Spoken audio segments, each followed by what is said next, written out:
In the last episode, we covered how to start setting mile markers so that you can more easily see where and how you're making progress.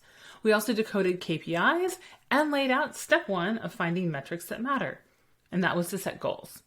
Now, on to step 2, defining the finish line for each goal. That is, determining how you'll know when it's done. I know, it seems glaringly obvious, but this is the place where most people get hung up on trying to measure outcomes. We just don't know what done is. Many times, the reason for this is because our goals are too broad and generic. And even when we try to be more specific, like updating the website this quarter or putting a sales process into place by the end of April, the finish line is still fuzzy. How will we know when the website is updated or when we've completed implementing that sales process? To borrow from Brene Brown here, it can really help to paint it done. That is, describe what the experience is like when the item is finished. What can be done then that can't be done now? What is different with the organization or the people? Again, this isn't a complicated exercise, but it's critical and skipped over most of the time. So for each goal, ask yourself, what does done look like? It can be tricky to do this by yourself when you're first getting started, so I recommend doing it with a partner or in a team of 3. Each person can take a turn describing done, what it looks like, and then you can challenge each other to paint it done, adding more detail and context to the outcome of the goal. So back to those previous examples, in the case of updating the website, done might be when the live website has a new design, is using updated images, features recent projects, and the potential clients can make a consult appointment online.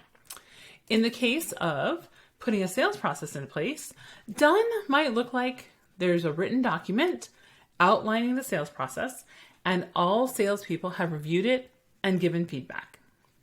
In each of those cases, you'll notice very specific outcomes and examples.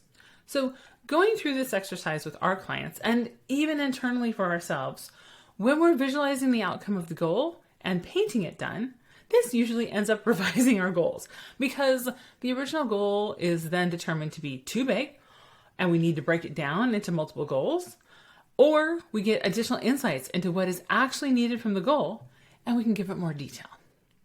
If you're just getting started out in this process, remember, you do not have to do it all at once.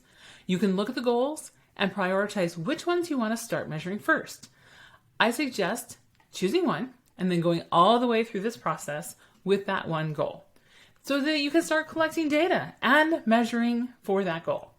Once that's done, you can go through the steps again for additional goals. Do you need help or do you want a written guide? No problem, we've got you.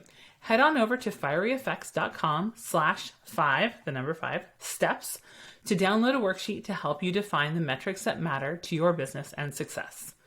Tune into the next episode for step 3 of the 5-step process to discover the metrics that matter. Worried you'll miss it? Do your future self a favor. Subscribe to Leverage Your Spark on your favorite preferred podcast platform.